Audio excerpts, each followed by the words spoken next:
Let's explore Manila, Philippines and Hanoi, Vietnam.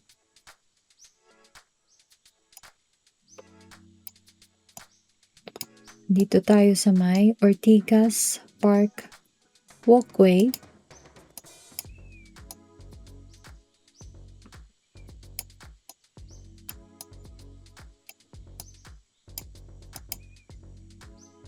Dami pang ano. Hindi pa rin natapos yung construction dito. Siguro bagong ano to. Buildings.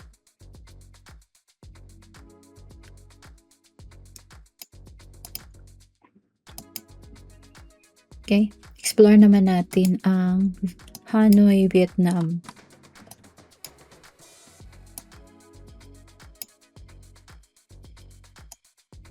Okay. Nandito tayo sa Hanoi, Hanoi. Ganito talaga sa Vietnam, ano. Daming nagmumotor. Yan, ito yung transportation nila, yung motor. Tsaka bihira lang kayo makakita ng ano, gumagamit ng kotse. Karamihan sa mga Vietnam or Vietnamese ay ginagamit nila motor, motorsiklo, or mga scooter. Yan, tingnan nyo, konti lang yung mga sasakyan. Punta naman tayo sa Philippine ulit. 3 sa Philippine, tsaka 3 naman sa Vietnam, Hanoi. Nandito tayo sa 439 Concha Street, Manila, Metro Manila. Pangit pala dito sa ano, Concha Street. Daming kable ng kuryente. Pangit. Okay, punta naman ulit tayo sa Vietnam. Compare lang natin yung lugar sa Vietnam tsaka lugar sa Philippines. Kung anong difference. Meron din silang problema ng ganito.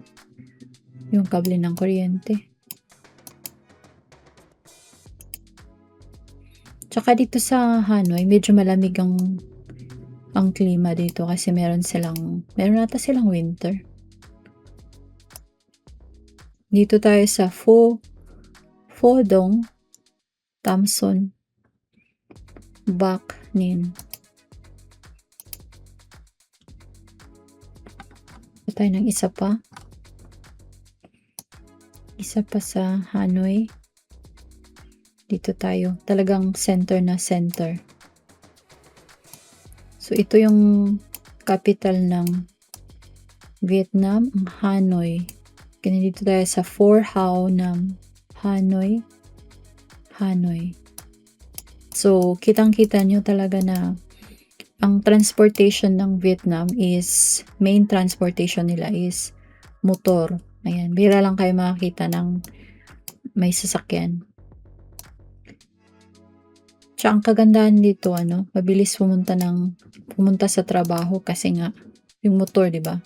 Pwede kayong, dumaan sa maliliit. So far, parang hindi din ganun ka linis sa Vietnam. Sa Hanoi. Hindi din siya ganun kalinis. May mga basura. Punta naman tayo sa Philippines na halos kapareha lang ng GDP. Konting difference lang. Makikita nyo, yung problema ng Pilipinas is yung mga kable ng kuryente. Yan. Paano kaya nila masolusyonan to? 2026 sa Epifanio de los Santos Avenue, Quezon City, Metro Manila. So far, hindi pa na-espalto. Noong February. Ano na ngayon? February, March, April. So, siguro natapos na yung espalto dito. Tsaka gandahan dito na ano na nila. Ano sila, naglagay sila ng barrier para sa mga bus. Sa Pilipinas naman, halos may kotse. Yan yung kaibahan sa Philippines tsaka Vietnam. Yan. Mahilig ang Pinoy mag-drive ng kotse. Konti lang yung mga motor. 'Di ba? Dami nyo nakikita puro may sasakyan.